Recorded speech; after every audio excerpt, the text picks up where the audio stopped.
히브리서를 대합니다. 히브리서는 전체 13장으로 구성되어 있는데 1장부터 10장 18절까지는 예수님이 어떤 분이신가라는 교리적 부분을 담고 있고, 또 예수님을 믿으며 살아가는 우리 삶에 대한 실제적인 권면의 말씀들이 그 위에 10장 19절부터 13장 마지막 25절까지 기록되어 있습니다. 우리가 어떻게 살 것인가를 보려면은 히브리서 10장 19절 이하의 말씀을 열심히 읽으시고, 예수님이 어떤 분이신가를 알려면은 1장부터 10장 18절까지의 부분을 자세히 읽어보면 알게 되어집니다. 히브리 전반부에 있는 예수님은 어떤 분이신가, 여기는 예수 그리스도의 우월성과 탁월성을 설명하죠. 특별히 예수님의 우월성과 탁월성을 설명하기 위해서 레위 제사장들, 또 아론의 자손들, 그리고 이제 멜기세덱까지 인용하면서 예수 그리스도가 누구인지, 그들보다 얼마나 탁월하신지를 설명해 나가고 있습니다. 그리고 오늘 우리가 읽지는 않았지만 바로 히브리서 5장 11절부터 14절에 대해서는 당시 히브리인들의 영적 상태를 책망하고 있죠. 그 시작이 5장 11절부터입니다. 5장 11절에 우리가 읽어보면 멜기세덱에 관하여는 우리가 할 말이 많으나 너희가 듣는 것이 둔함으로 설명하기가 어려우니라, 이렇게 얘기합니다.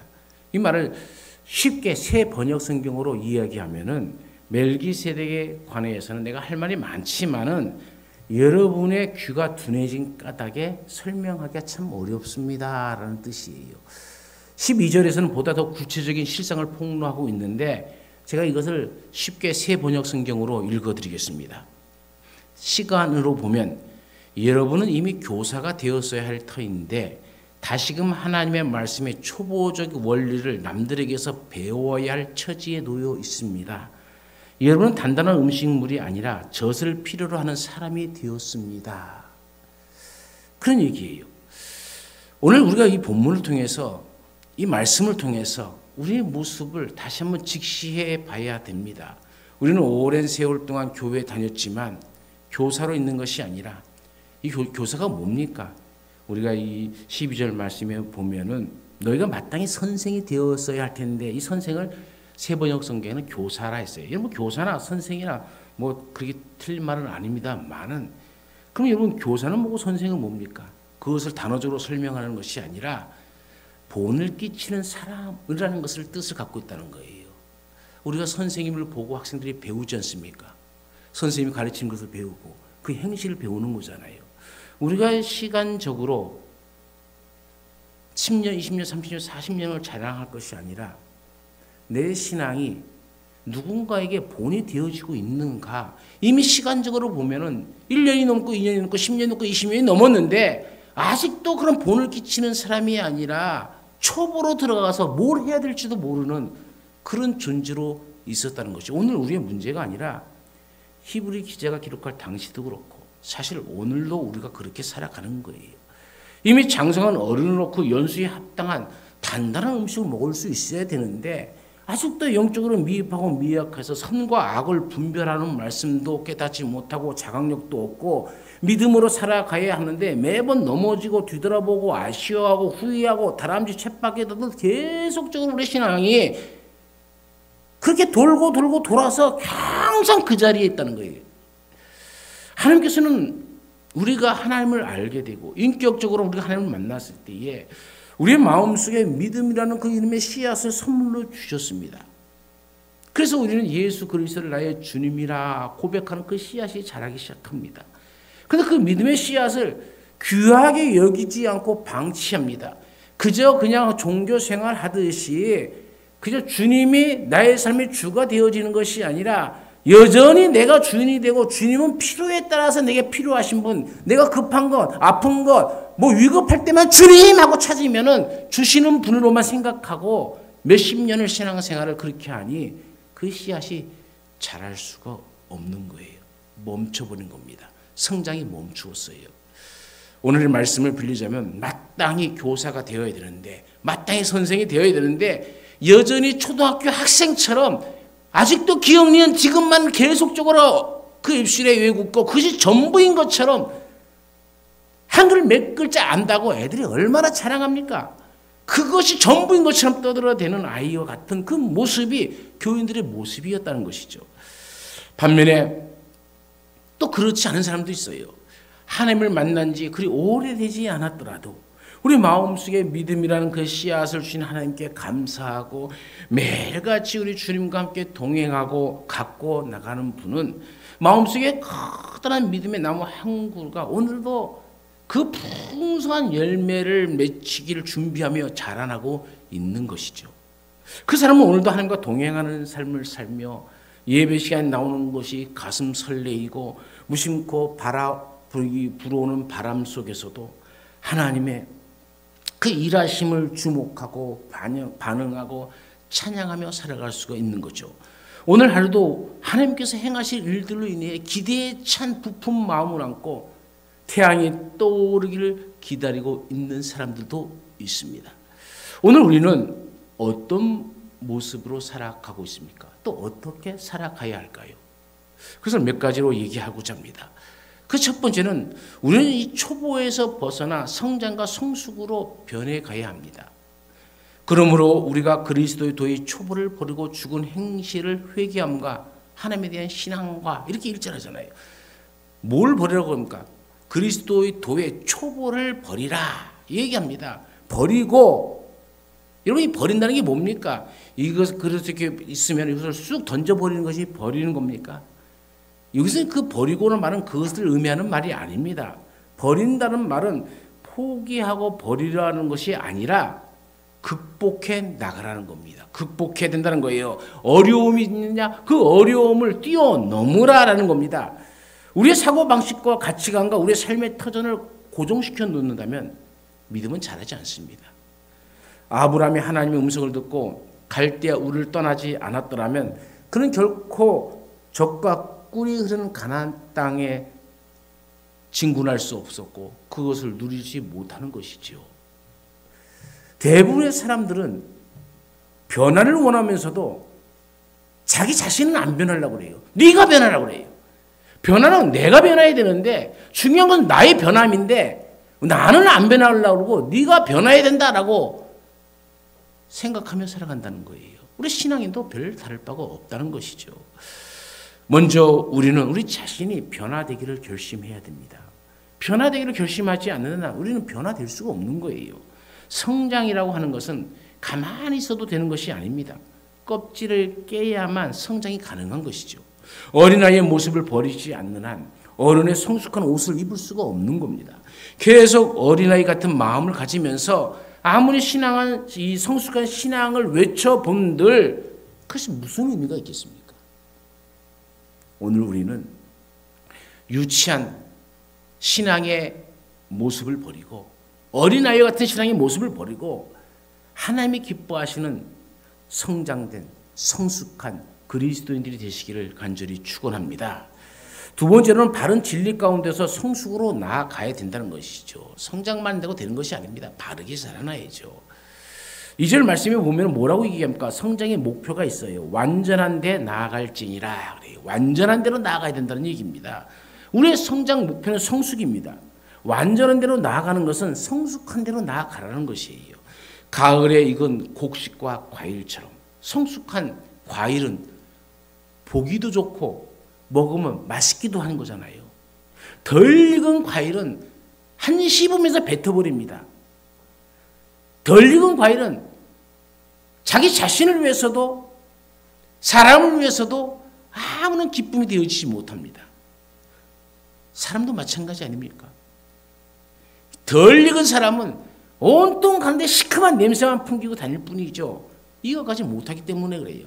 그러나 성숙한 사람은 성숙한 과일이 그 과일의 단내를 확 품어내듯이 성숙한 사람에게는 그런 향기, 우리는 그것을 그리스도의 향기라고 얘기하잖아요. 그리스도의 향기가 나타나야 되는 것이죠. 성장하지 못한 사람은 그래서 다른 사람을 괴롭힙니다.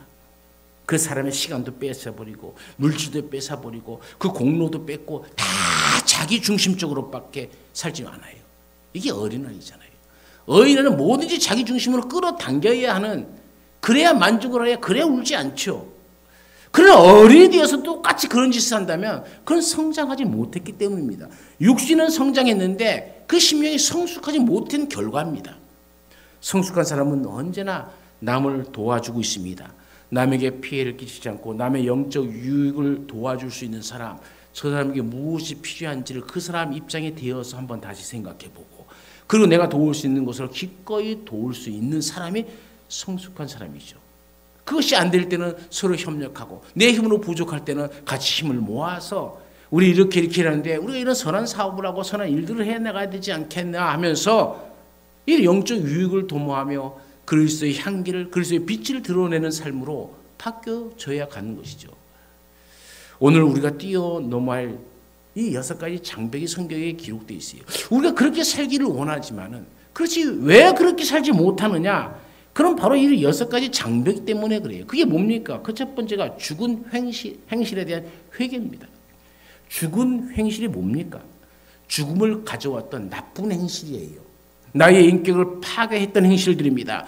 과거에 우리가 이런 죄들을 짓고 살아왔습니다. 그러나 예수 그리스도를 영접하고 성령의 도심으로 우리는 눈물을 흘리면서 이 죄를 심각하게 고백하고 가슴을 찢고 통에 자복을 했습니다. 그렇다면 다시 그로 들어가서는 안 되는데, 문제는 다시 똑같은 죄를 반복하고 있다는 거예요. 똑같은 죄를 반복하지 않기 위해서는 우리가 적극적으로 선을 행해야 됩니다. 나의 모든 시간과 나의 모든 생각과 나의 모든 삶을 선한 쪽으로 돌려야 되는 겁니다. 내 중심적으로 살아가는 것은 죄를 지을 수밖에 없는 현장에 도착할 수밖에 없다는 거예요. 그러나 이웃을 위해서, 하나님을 위해서 나의 시간을 돌리고 나의 관심을 돌리면은 선을 행하는 쪽으로 갑니다. 전도하는데 여러분 생애를 걸어 보십시오. 남을 도와주는데 힘을 다해 보십시오. 그렇다면 나의 모든 삶이 죄를 지을 시간이 없어요. 대부분 죄를 짓는 것은 시간이 남아 도는 사람들이 죄를 짓기 시작하는 거예요. 아, 심심한데 뭐 할 것 없을까? 열심히 전쟁터에서 나가 싸우고 부하들은 전쟁에 나가는데, 아, 이제 내가 나가지 않아도, 굳이 나가지 않아도 승리할 수 있으니까는 그저 그냥 심심하니까 한번 둘러보다가 다윗이 죄를 짓는 겁니다. 열심히 사십시오. 하나님을 위해서, 이웃을 위해서, 교회를 위해서 내가 할 수 있는 무엇인가를 찾아보고 찾아서 능히 하십시오. 혼자로 한다면 같이 협력해서 하는 일꾼들을 같이 일을 나가면은 죄질 시간 없습니다. 두 번째는 하나님에 대한 믿음입니다.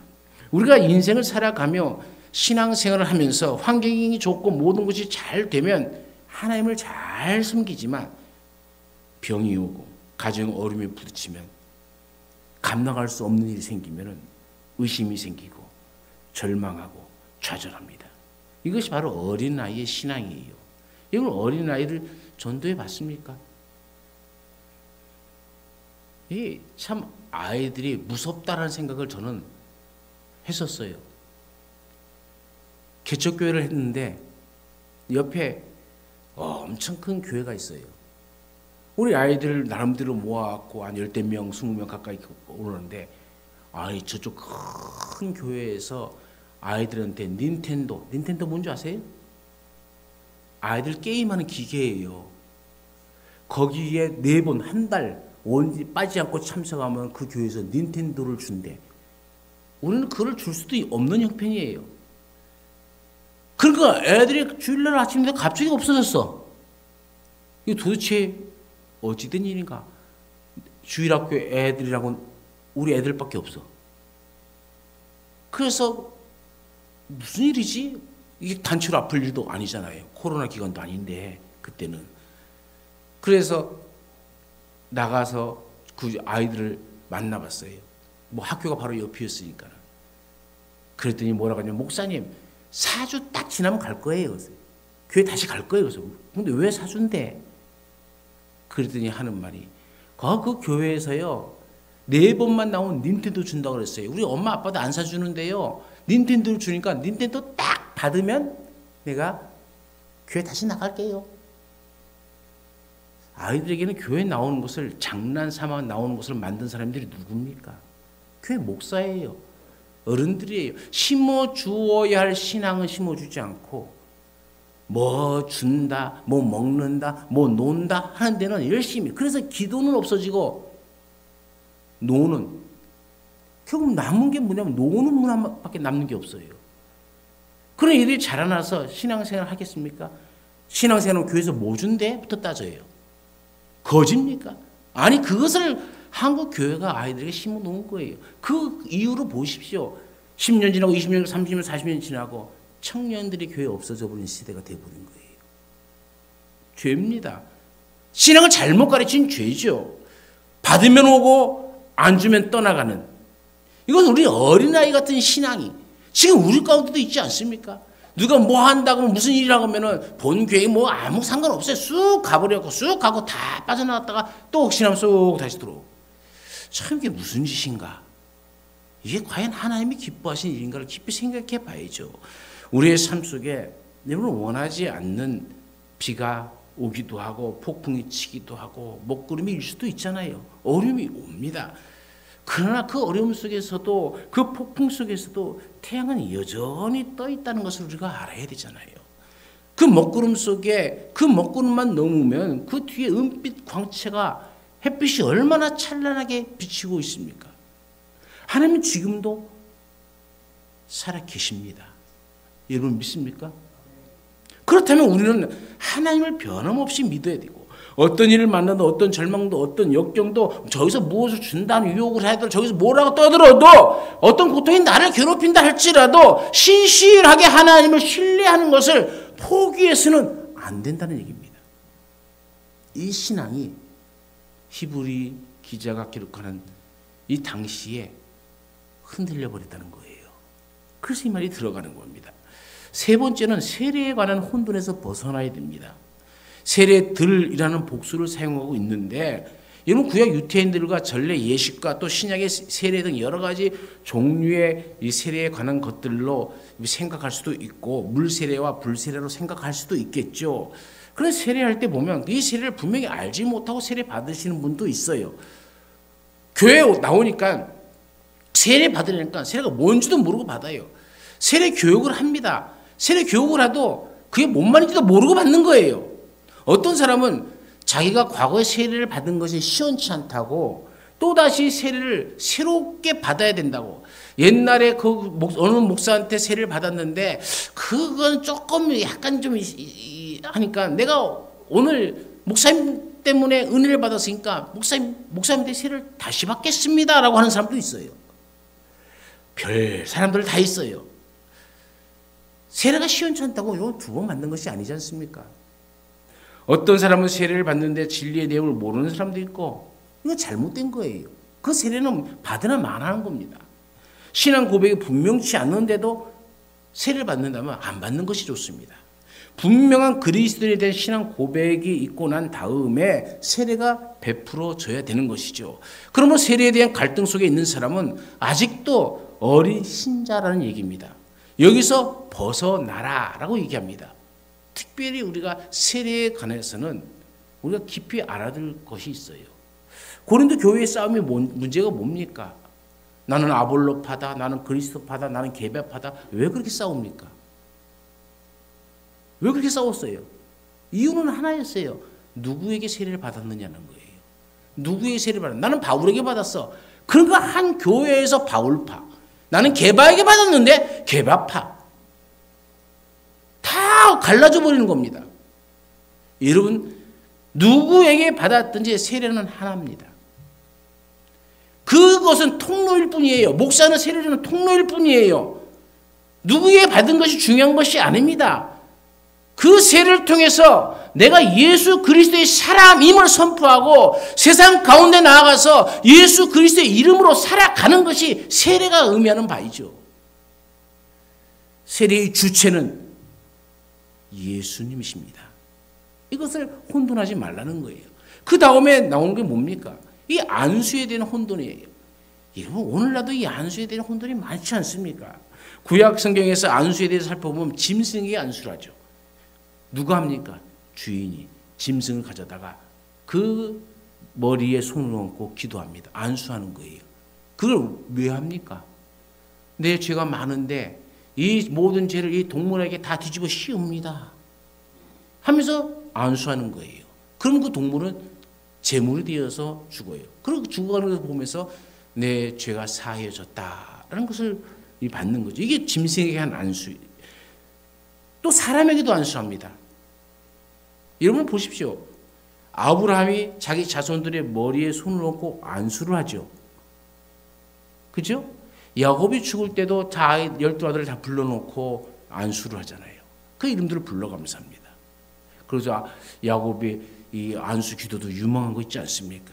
에브라임과 므낫세 같이 이렇게 안수하는 요상한 꼴도 발생하는 거예요. 이게 사람에게, 그건 부모가 자녀에게 부모의 특권으로 안수하는 거예요.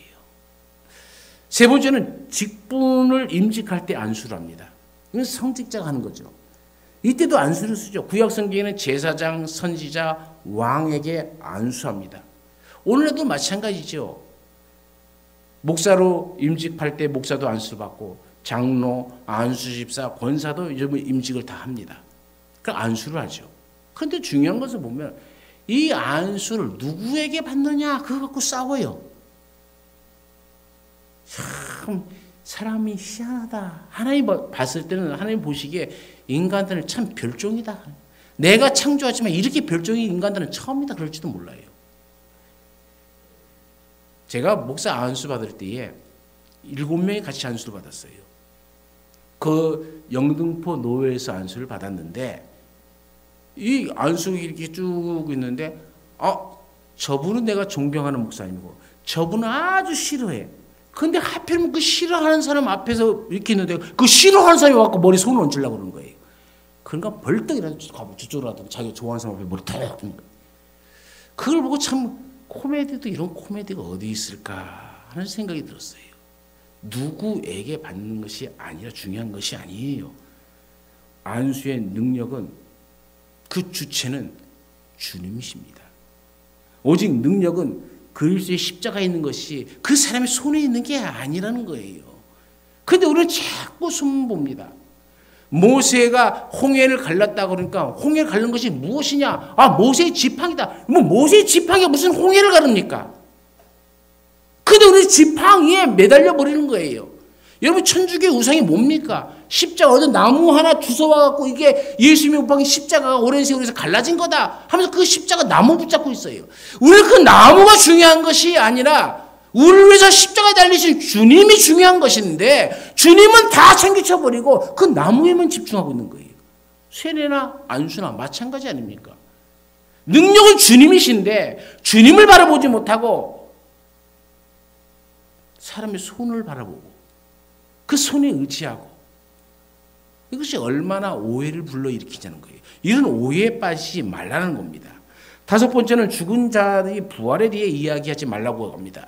부활에 대한 확신과 영생과 천국에 대한 확신은 진리를 소유하고 흔들리지 말라는 얘기입니다.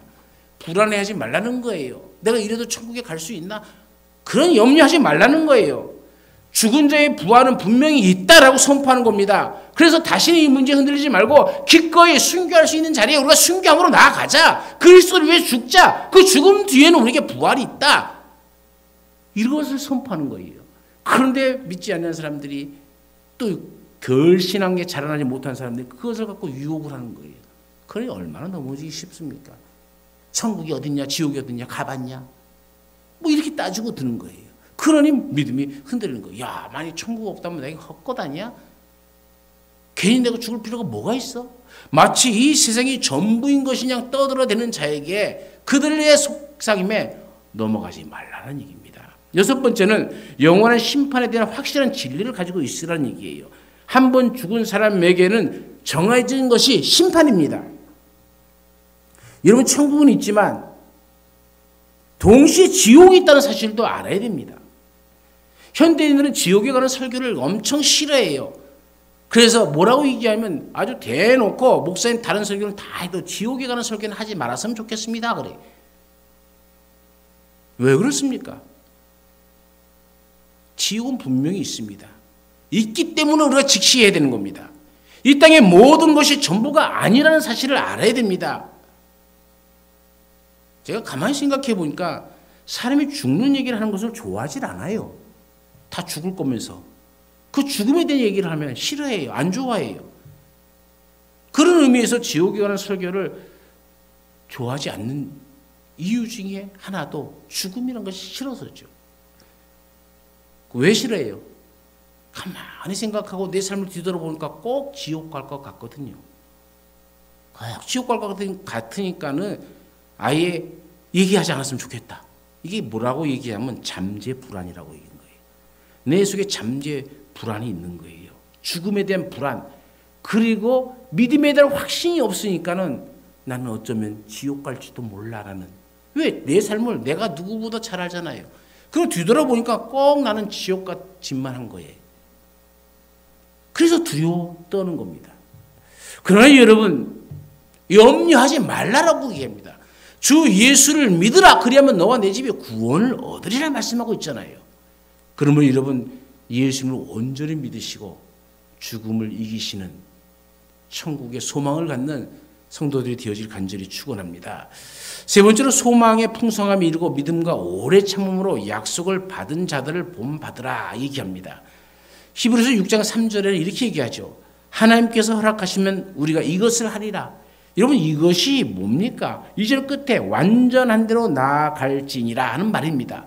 그 6가지의 장벽들을 넘어서 완전한 대로 나아갈 수 있다는 얘기예요. 우리의 힘으로는 안 되지만은 하나님께서 허락하시면 우리가 이것을 하리라 라고 얘기한 거죠. 그런데 이 말씀이 끝나자마자 4절에는 급격히 문장이 변해버립니다. 아주 무서운 경고가 나오기 시작해요. 그게 6절 4절입니다. 한번 비침을 얻고 하늘의 은사를 맛보고 성령에 참여한 바 되고 하나님의 선한 말씀과 내세의 능력을 맛보고. 이건 무슨 말입니까? 참된 크리스천은 빛을 맛본 사람이잖아요. 예수 그리스도의 빛을 맛본 사람. 태초에 빛이 있었고 예수는 빛이십니다. 그리고 지금 믿는 자들에게 성령의 빛과 하나님의 영광의 빛을 그에게 보여주십니다.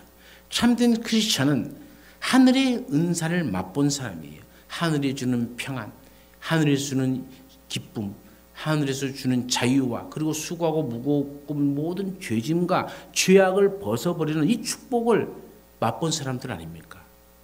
성령의 능력을 체험하는 것이 이 하늘의 은사를 체험하는 크리스천들의 모습이죠. 그 5절에는 이어진 게 뭡니까? 하나님의 선한 말씀과 내세의 능력을 맛보고, 계속 맛보고 나오죠. 성령에 참여한 바가 되고 그 다음에 하나님의 선한 말씀과 내세의 능력을 맛봤어요. 달고 오묘한 성경의 말씀에 밤새도록 눈물 흘린 적도 있어요. 너무나도 감사해서 읽으면서 그 기쁨의 감격을 주체하지 못할 때가 있었어요. 그 감격한 경험을 가진 자가 크리스찬이죠. 근데 뿐만 아니라 내세의 능력을 맛봤다는 말도 있잖아요. 이게 재밌는 말 아닙니까? 다시 말하면 천국을 오늘 내가 살고 있는 현실 속에서 경험했다는 거예요. 그것을 맛봤다는 거예요. 우리는 아직 천국에 가지 않았습니다. 그러나 여기서 천국의 기쁨을 맛볼 수가 있어요. 그 여기가 어디입니까? 하나님께서 우리에게 주신 가정입니다. 하나님께서 우리에게 주신 기간이 2개 아닙니까? 하나는 가정이요, 하나는 교회입니다. 그래서 가정과 교회에서 우리는 천국을 맛보면서 살아가야 되는 거예요. 그것이 크리스찬으로서 잘 사는 거죠. 내주 예수 모시고 사는 것이 총학이나 궁궐에 상관없이 바로 천국이 되어지는 것이죠. 내세의 능력을 바로 오늘 현실에서 경험하는 사람들, 그게 바로 크리스찬입니다. 그런데 그렇게 경험하고 나서도 타락한 사람들은 다시 새롭게 해야 된다. 이것은 아닌 것 같다. 그러면 내 가정과 나의 교회를 천국의 자리로 만들어가는 것이 아니라 오히려 예전보다 더 못한 자로 만들어가는 것이죠. 무서운 겁니다. 참으로 무서운 거예요. 우리는 이 말씀을 이해하기 위해서 그 당시의 시대적 상황을 다시 한번 얘기해 봐야 돼요. 이 당시가 바로 네로 황제를 비롯해서 무서운 박해가 크리스천들에게 임했던 때입니다. 그들의 성령을 체험하고 하나님을 믿고 신실하게 따르다가 무서운 박해와 잘못된 이단들에 빠져서 비참하게 최후를 마친 사람들이 많이 있었습니다. 그래서 이 부분이 기록된 겁니다. 이렇게 한번 천국의 기쁨을 맛보고 하늘의 빛을 본 사람들이 이 세상에서 잠시 삶을 위해서 그리스도를 배신하고 예수를 모른다 하고, 그래도 모른다 하고 겨우 살아나갔고는 다시 또 회개하고 돌아올까 하는 그렇게 근심하는 사람들, 그런 사람들이 많았다는 얘기예요. 우리가 6절 후반부에 보면은 예수 그리스도를 다시 십자가에 못 박고 수치를 당하게 했다 그래요. 그들은 안 된다는 얘기입니다. 예수님은 한 번 십자가에 못 박힌 것을 끝내야 됐는데 너희가 다시 예수 그리스도를 십자가에 못 박았다라고 하는 거예요. 한때 하나님께 영광을 돌렸던 사람들이 그 말년에 하나님과 원수가 된 사람들을 실제로 그 옛날만 아니라 오늘 우리 삶 속에서도 우리 삶에서 많이 보게 되어집니다. 우리 교회가 계속적으로 일을 하면서 일하는 거 보면은 전에 교회 다녔던 사람들이 많아요. 그런데 제가 안 나와요. 오히려 교회를 욕해요. 교회가 왜 그 모양이냐고. 자기도 그 모양이면서. 교회가 이렇게, 그래도 제가 그래요. 그래도 교회가 낫습니다. 그래. 그렇게 비난하는 것보다도 그래도 교회 나와서 예배 드리는 것이 낫습니다. 그럼 그렇지 않습니까? 하나님께 영광을 돌렸던 그 사람들이 그 영광을 버려버리고 하나님의 영광을 위해서 초창기에 잘 살았는데 끝에 가서 완전히 마귀에게 사로잡혀 있는 사람들이 구약 성경에도 있고 오늘 우리 주변에도 많이 있다는 거예요.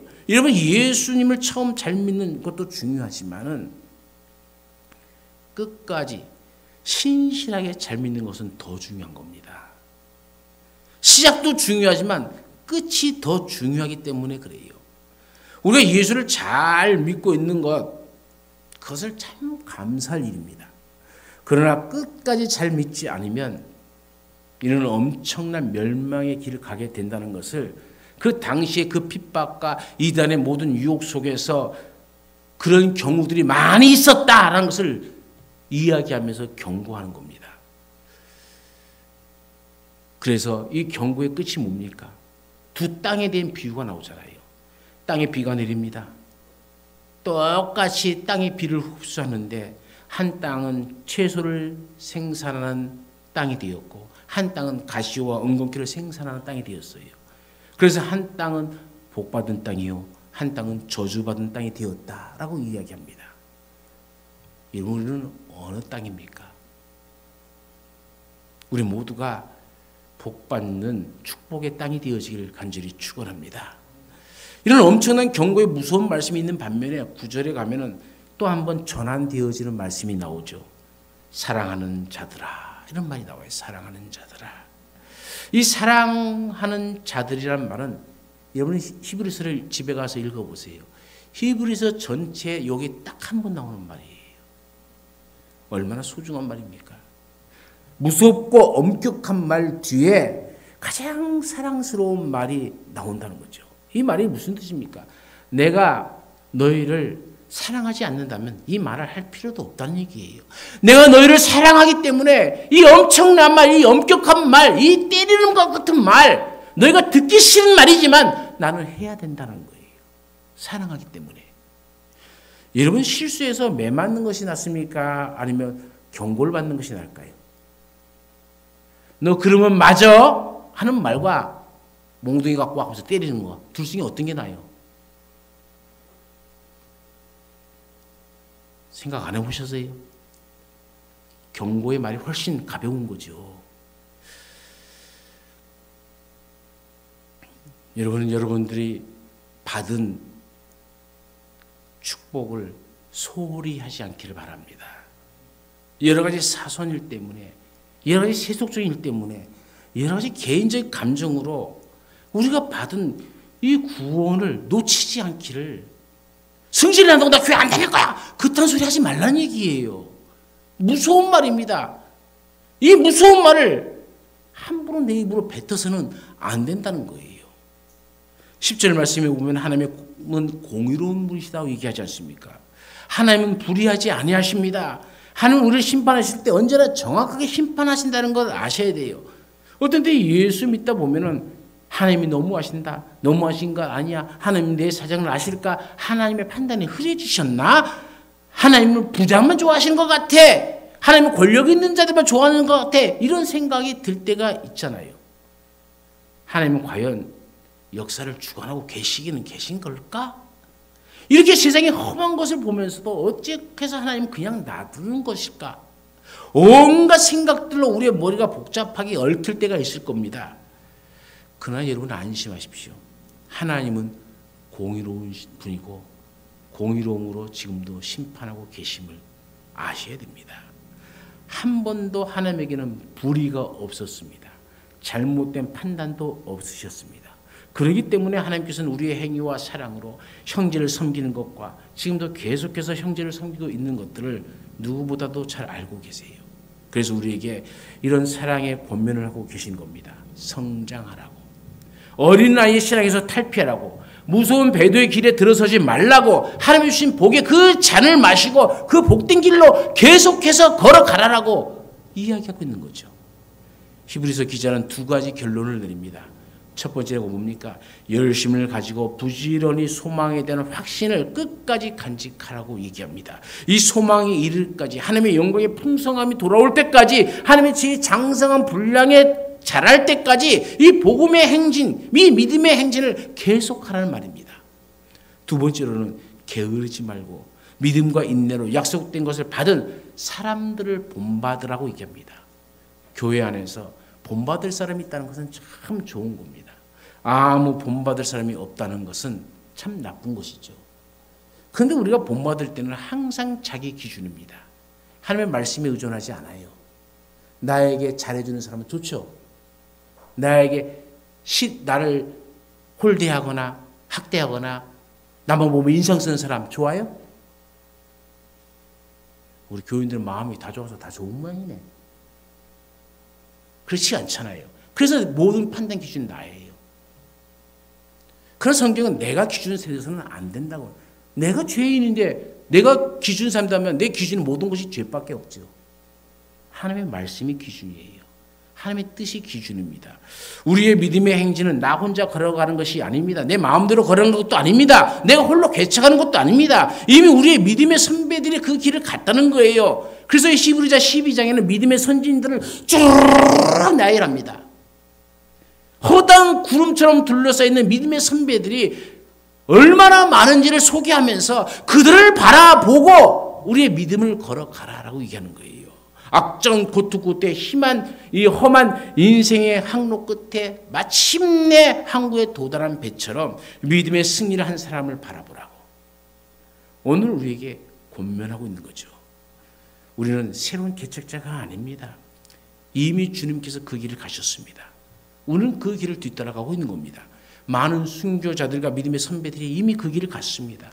우리도 그 길을 가는데 겸손히 그 뒤를 따라갈 뿐입니다. 이제 우리 모두가 이 어린아이 같은 신앙을 버리고 내 중심적 신앙을 벗어버리고 하나님이 기뻐하시는 이 성장과 성숙으로 나아가서 하나님이 주시는 그 은혜와 복을 누리는 우리의 삶이 되어지기를 간절히 축원합니다. 주님, 지금 우리가 어린아이의 신앙에서 몇십 년 동안 헤매고 있지는 않습니까? 이제 탈바꿈할 때가 됐습니다. 이제 둘러싸인 그것을 깨트리고 주님의 기뻐하시는 일로 변화가 되어야 될 줄로 믿습니다. 죽음에서 부활로 승리하신 예수님을 바라보면서 우리도 옛 생활에서 벗어나 세속적인 생각에서 벗어나 새 생활로 천국 삶의 주인공으로 변화되는 삶을 살아가게 하옵소서. 언제나 함께 하시는 예수님의 이름으로 기도드리옵나이다. 아멘.